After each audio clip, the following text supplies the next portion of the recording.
So good evening to everyone that is joining us. We're very excited about this presentation. This is Brian Nichols, your proud superintendent. This is the New Kent County Public Schools redistricting study. This is our second public information session. Matthew Cropper, who is our consultant with Cropper GIS, will take us through this presentation. If you have questions, they may get answered during the presentation, but feel free to drop them in the chat. We will be watching those questions, and we will do a Q&A at the end. This has been a pretty extensive progress with some stops and starts due to the pandemic, but we're excited to move forward with our new elementary school, Quinton Elementary School. We should be starting construction very soon, with it being finished in July of 2022. So we have a lot of people that have served on the committee. I want to go ahead and thank them for their work on the committee. School-based, parents, board members, county representatives. We couldn't be at this place without you and your input.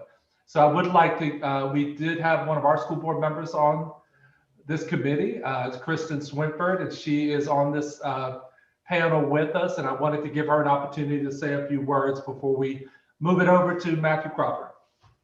Thank you, Dr. Nichols. Appreciate that. And welcome to everybody attending this evening. We really appreciate your participation and your interest in the information that we'll be sharing this evening. I, as well, would like to thank the team that has worked hard over almost the past year in this effort. Our partners in New Kent County, our principals of our elementary schools, teachers, we've gotten their input from transportation, as well as other members from our central office. So I just want to thank everyone for their time and their talent, and look forward to sharing this with the community, because this is really for the community. We want to know your questions and your concerns so that we can ultimately take this to my fellow board members in the near term, so that we can vote on that and move forward as construction begins on the new elementary school. So thank you again, Dr. Nichols, and I will turn it back to you. All right, thank you, Ms. Swinford.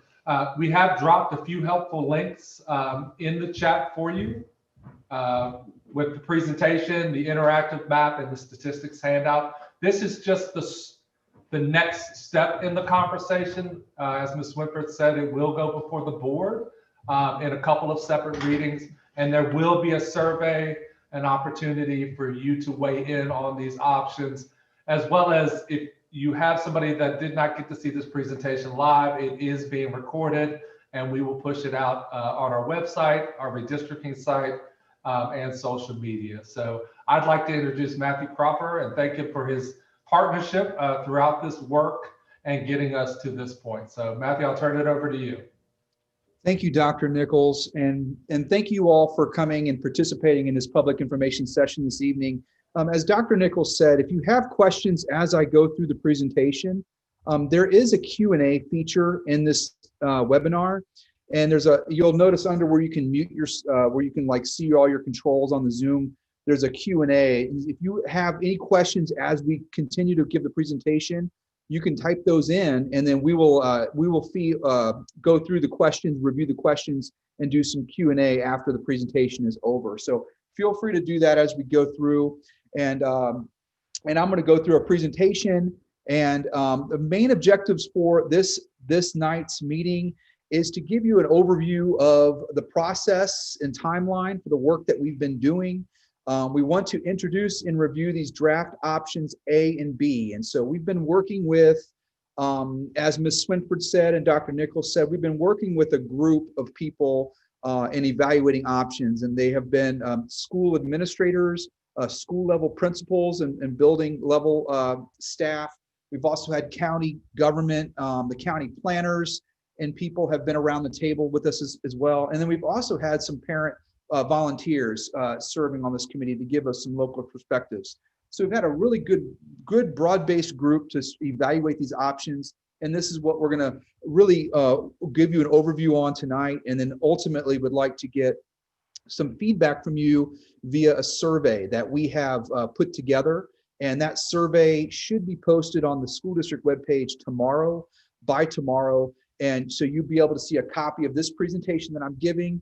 We're recording this as well. And then there's a handout that is appended to this presentation that you can look at some of the statistics and maps, as well as if this presentation if you'd like. We are Cropper GIS Consulting. So we are a firm based out of Ohio, but we have remote offices all over the country. Our staff works and lives throughout the East Coast. We specialize in this kind of work, K-12 planning, school redistricting work. And you can see the dots on the map here just represent some of the projects that we've done. And most of our work is East Coast, but we have a lot of experience in doing this kind of work with communities and school districts all over the United States. We've also done work in Henrico and Richmond Public, as well as Frederick County, Virginia, and lots of other Virginia districts. And we're honored to be working with New Kent on this project as well. I am Matthew Cropper, and I have been facilitating the work of the committee and also guiding my staff as we work through this redistricting study. So let's talk a little bit about the timeline. I wanted to give you guys a little bit of a walk through the timeline here, because we started this process, as you could see, all the way back almost a year ago in February 2020. We had framed out a process and sketched out a timeline this pre-pandemic, and so we weren't anticipating what happened, as nobody was, in March and April of last year. But you could see the timeline does show a little bit of it's stretched out a little bit based off of what it was originally. And I'm just going to kind of give you a little bit of an overview on what we did, just going to give you a background on where we've come. So we started in February and March of collecting data and information. We put together some beginning options, some baseline options for the public and for the committee to look at and review. And that was all done. We met with the first committee meeting, and the planning team meeting was in March of last year. And so this was done right at the onset of the pandemic was around March 17th. So we did have the March meeting. We had the public information session in May, and we kept working through the process. We had the public information session in May was to inform you guys, members of the public, about what we were doing. There were no options shared at that time, just giving you an overview of our process and the timeline and our criteria and things like that. We did meet again with the planning team in June, and we looked at three baseline options, some draft maps that we were evaluated, and the team looked at and vetted and critiqued, and we did, they gave us some suggestions based off of local knowledge, such as, maybe not draw the line down the middle of a road, but pick up both sides of the road, especially in some of the areas that are maybe more rural. Some of that kind of input was provided and helped drive some changes to the maps and as we continued our work. So these were the first three maps, and just for reference, these are kind of small scale. It's hard to see. But we looked at three different maps to see how many different ways could we accomplish a zone for this new elementary school that's planned to open fall 2022. So we did that and worked through it, and that drove changes to the maps. We met back in July, and we looked at options 1A, 2, and 3A, and those were modifications to the maps that we worked with. And with this group, and then from those three maps we made other modifications. The group sort of started narrowing down which ones they felt were best for the community. We always, as we were working through this, we were always focused on developing options with a mindset on what's best for all children in the county, not focused on one neighborhood or one school or one area of the county.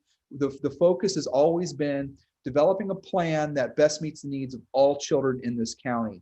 And they've done a good job in doing that. And with that mantra in mind and thinking through that, this group narrowed down to two options, in A and B, which is what we're sharing with you tonight.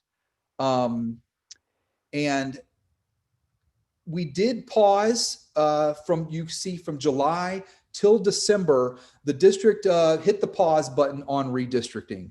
As you know, when we started getting in July, things, the things with the pandemic were really in full effect and ramping up. The district is working on logistics for opening school, getting things going in an unprecedented year of fall last year. And so they hit the pause button, and we regrouped again with the committee back in December. With that meeting in December was really just a recap and a refresher on all of the information that we had developed and accrued up to that point. So there no new material was presented there. It was just really more just a recap and sharing them the logistics for tonight's meeting. And that brings us to where we are tonight. You see the public information session tonight is really showing you some options. And then after this, we're going to have a period of time where we're going to let you fill out a survey and give us some input. And then we're going to regroup with this team again one more time in February, mid-February, and finalize a recommendation.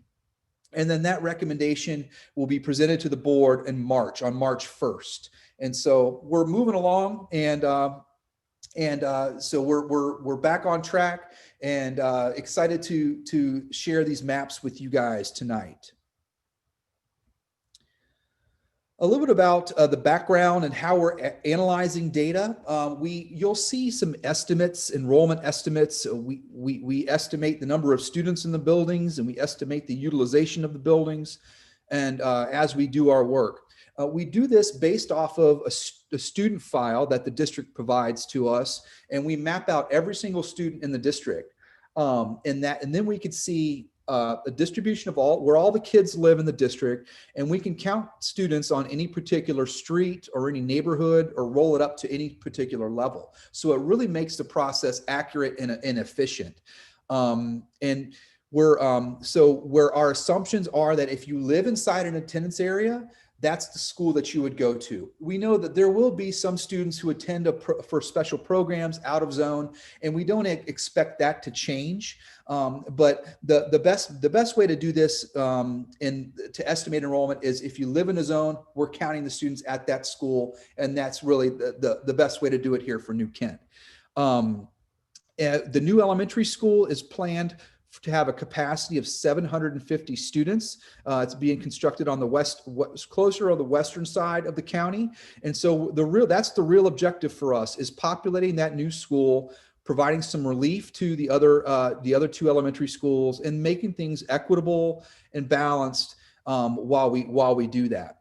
And so we do have some rules to follow as we work through the options and developing options.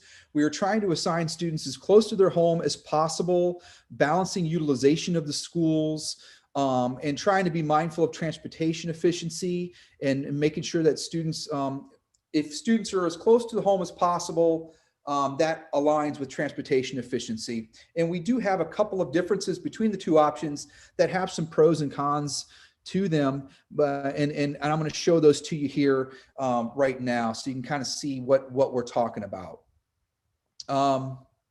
So these are your current zones. Here you could see that you have the green zone is the Watkins zone right now. The New Kent elementary zone is the other zone that looks sort of like a purplish color. And then the new elementary school is sitting over here. And so the objective with this is we need to create 3 zones in the district. You currently have 2, so we need 3 zones to equally enroll, to have students an equitable number of seats and utilization in each school. You could see that when you're looking at this presentation, if you click the Explore button, it lets you interact more with this map. You can zoom in on the map and do things like that, but you have to click the Explore button down on the bottom, like I did. But one of the things I wanted to show you was looking at the utilization, and this is looking at 2019-20 data. 2019-20 is probably a better data source to be planning with than 2020-21, because the 2020 is just an anomaly year. Enrollments across the country are looking much out of normal than what we expected because of the results of the pandemic. But looking at the 2019-20 enrolled data, you can see that the two elementary schools have a capacity of 650, and their utilization is well over 100%. Both of the buildings, Watkins is operating at about 740 in 2019-20, and New Kent was operating at 708 students. So there is an evident need to add capacity to this district to help bring the utilization down to a more equitable, to under 100%. And that's really what's leading us to building a new school for 750 here. And so as we go through this, I'm going to show you option A here. So option A, as I toggle it on, you see a zone shows up for the new elementary school. One of the things we also have, and Andrew posted it as a link on the chat, is this is the presentation, but we also have an online interactive map that may show a little more details than what this map shows. This is good to kind of give an overview, but the interactive map is I find it to be very, very useful. And this, because it shows a lot more details in terms of road names and things like that. This is if you wanted to go to this, it's croppermap.com/New Kent. And you can pull this up. You'll see over here, when you pull it up, it shows some layer options that you can expand, and you can turn on some different things. And so you can look at the current zones, elementary option A, and then elementary option B. You can also hit the plus sign on the planning blocks. And if you hit on the planning blocks, it'll show you outlines. These are kind of what we determine as the building blocks for redistricting. We built these to try to keep communities intact and not draw the line and inadvertently split a community up as we do this. So with these planning blocks, you'll see there's also some information that you can look at here. The number of K-5 students is probably the most important piece here. So you could turn that on and it shows you how many elementary K-5 students live in each of these blocks. The label shows up. This can kind of help you understand the cause and effect of moving an area one way or the other. And, you know, we've been doing that as a group, internal planning group, and working through this and trying to balance utilization and populate the new school, but not give it too many students because there's growth going on the western end and so all these different factors we're trying to be mindful of. But let's see, I'll turn off these planning blocks. So when you turn on the option on the interactive map, you'll see the bold black outline shows you the current zones, the zone line, so you could use for comparison. And so looking at this, this option, and this is something that's consistent in both options. You'll see this western end, like the area from Watkins to the new elementary school, is consistent in both options. We're looking at other options to try to kind of take the northern area to new elementary and some of the southern area to Watkins, but it didn't align well with transportation or utilization. But when you look at this, you can see, I'll trace along the line for the new elementary in Watkins here. You see it comes up. And so basically we have Emmaus Church Road that runs up. So everything, all the homes and roads that are off of Emmaus Church Road remain in Watkins. And so that area stays in Watkins, but everything west, if you live west of Emmaus Church Road and south of 64, you would be zoned to the new elementary school in these maps. The zone line then goes up the middle of Airport Road until it crosses over New Kent Highway, and then it turns into Tunstall Road. So Tunstall Road picks up both sides of both communities, neighborhoods on both sides of Tunstall Road, all the way up. And then when you get up into the rural part, to further north, it basically both sides of Hopewell Road would stay in Watkins. And so if you live off of Cosby Mill Road, then you are zoned to the new elementary school, or any of the roads that come off of Cosby Mill Road, you are zoned to the new elementary school. And anything west of Tunstall Road or Airport Road, north of 64, you are zoned to the new elementary school in both options that we're looking at right now. So what we did is we sent students to the new elementary school from Watkins to populate that and gave Watkins relief, but then Watkins needed to help provide relief to New Kent Elementary. It's kind of a domino effect. And so what we did here is you'll see that Watkins then picks up the western edge of New Kent Elementary zone. And that goes all the way down to Old River Road, stretches down and travels down here. And let's see, make sure, turn on the hybrid real quick. Yeah, Courthouse, Old River Road, and it's Courthouse Road, and it crosses over 64. So that's the zone line down the middle of Courthouse Road, up to about Lily Point Road. And Lily Point Road stays in New Kent. You can see it's in purple.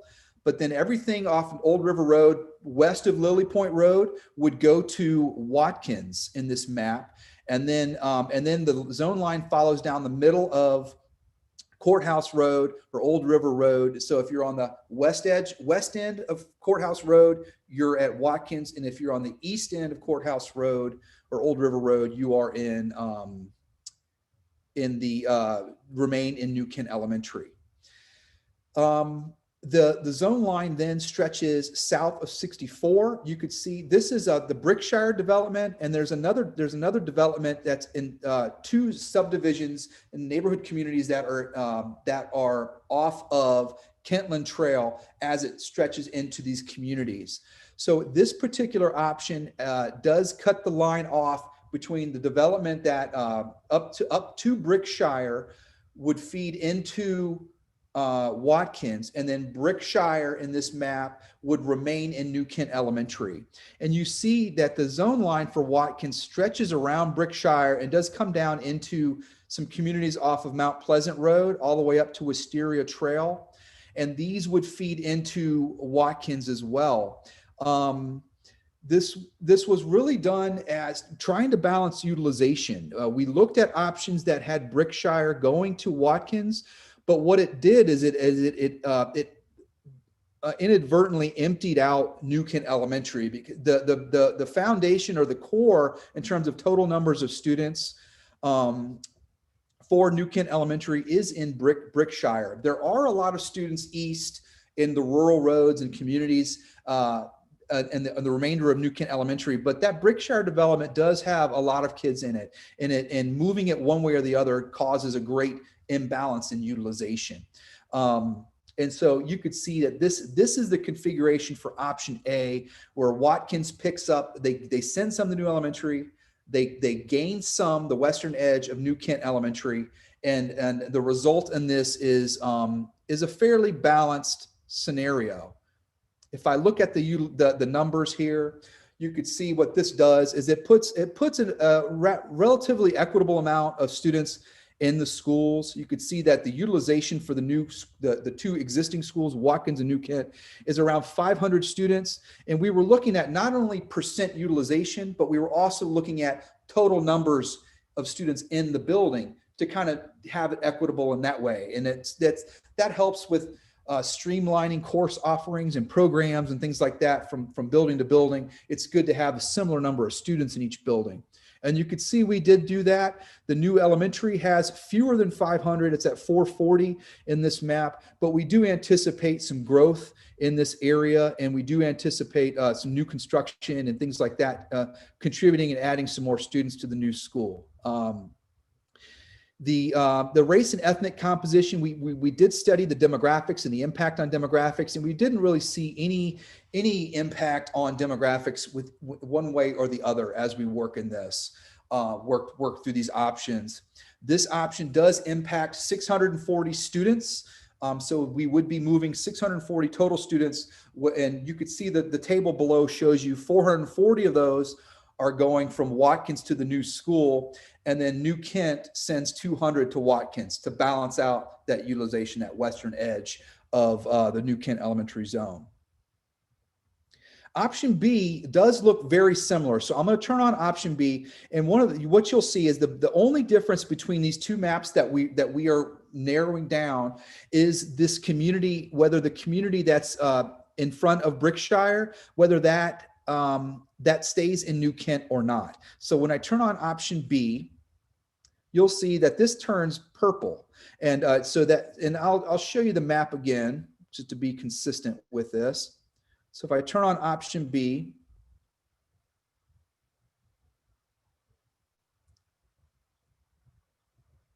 There it goes.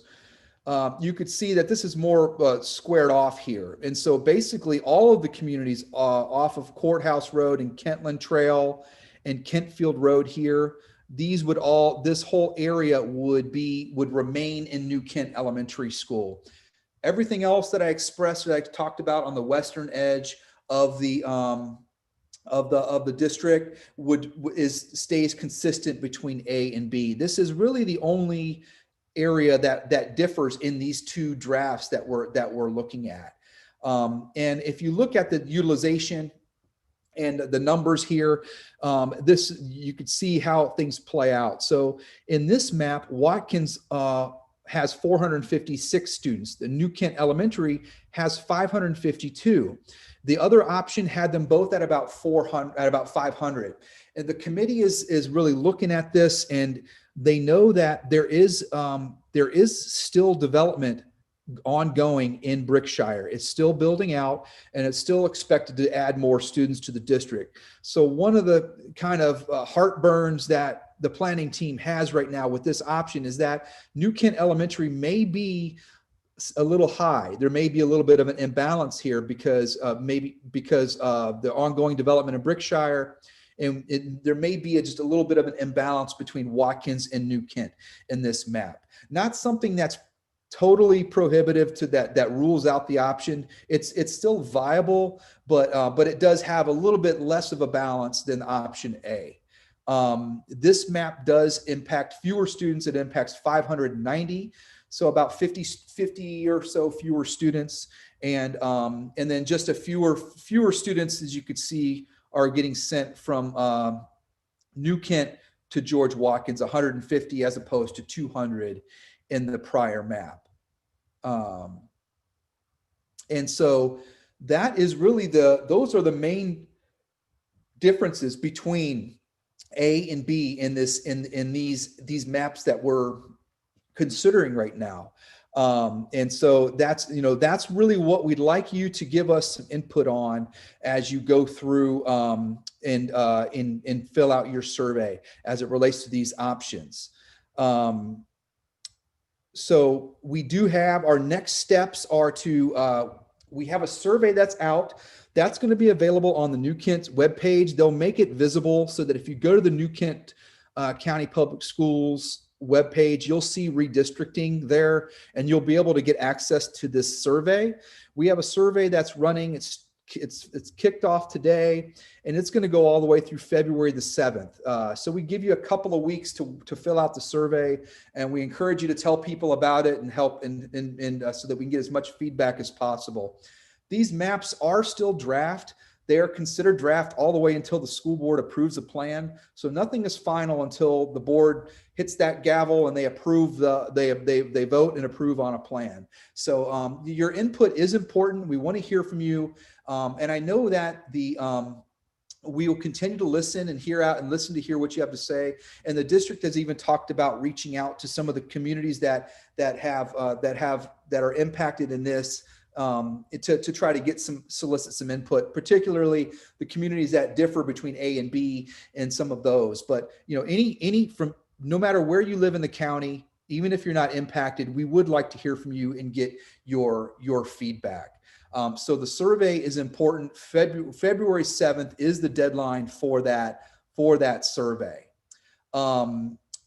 Like I said, there's a web page for the new elementary school, and that's where you look for as you go to the New Kent County's web page. You'll see our survey on there, and that's what you can access.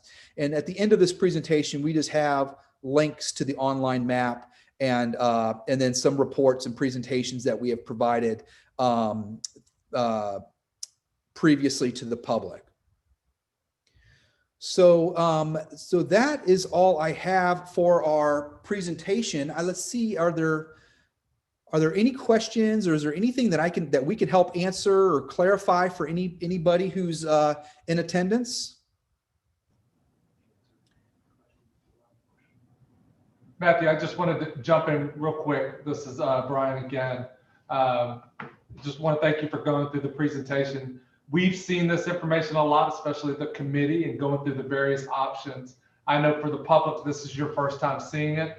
And this is not your only time to see it or react to it. So don't worry if you don't have a question in the moment.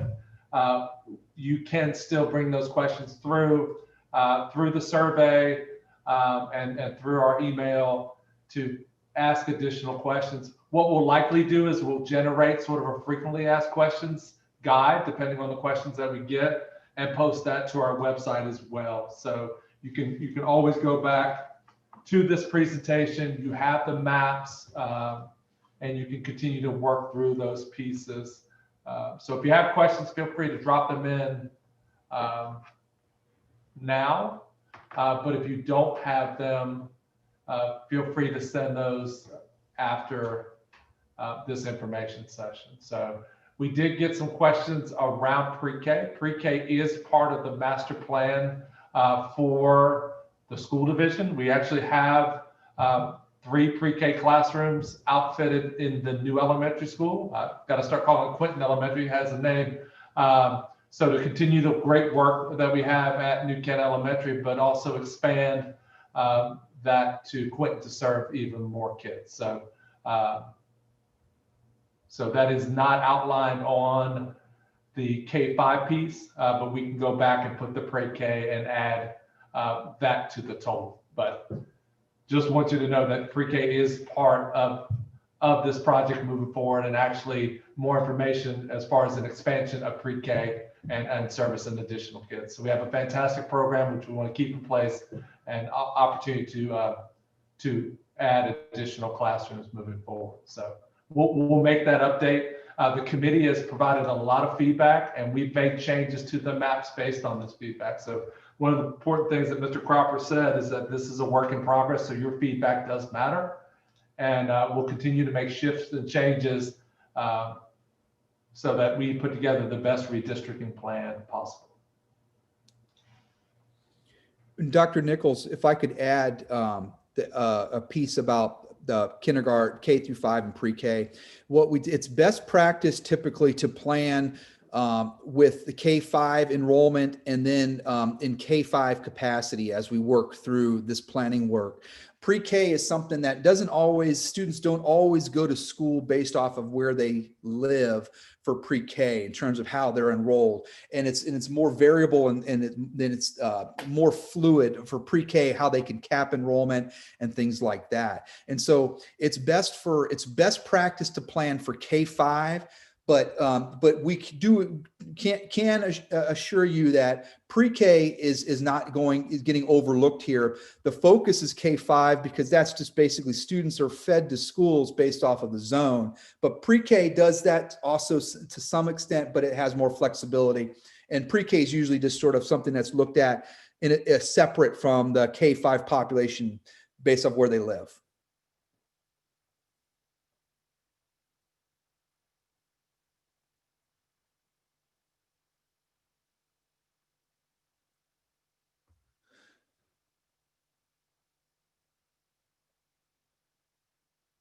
So that is all I have, Dr. Nichols, and I'm not seeing any other questions. But like Dr. Nichols said, I would encourage you to fill out the survey. I think we may have one more question, huh? I think they're asking for a list of committee members. Who's all on the committee? Okay. Dr. Nichols, would you like to cover that? Sure, we can work through that on our redistricting site. So, and just know that whether you're on the committee, you're part of this information session, you're part of the process, and your feedback matters. The survey matters, but yeah, we can accomplish that. That's not an issue.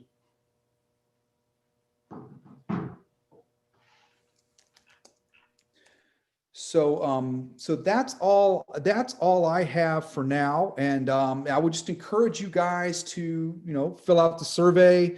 If you have any questions, feel free to ask them, and go to the district page to look for the resources and materials. And we just really appreciate your time and just give us your input in the next couple of weeks and keep an eye on the process.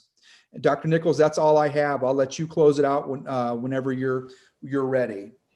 That's perfect. Once again, thank you for joining us. Whether you're live right now or you're watching this on demand, you have the links. You can dive in a little more and just keep the questions going and coming. Work through the survey and then tune into our upcoming board meetings, because we will continue to share this with the board and work through questions with the board. Ms. Swinford, I don't know if you want to officially close us out. Absolutely. Thanks, everybody. I think it's been a good discussion. I know there'll probably be more questions coming in the next few weeks. So I appreciate everybody's time. Mr. Cropper, you've been very great to work with, you and your team, and all of our committee members from New Kent. Thanks, everybody, for joining, and have a great evening.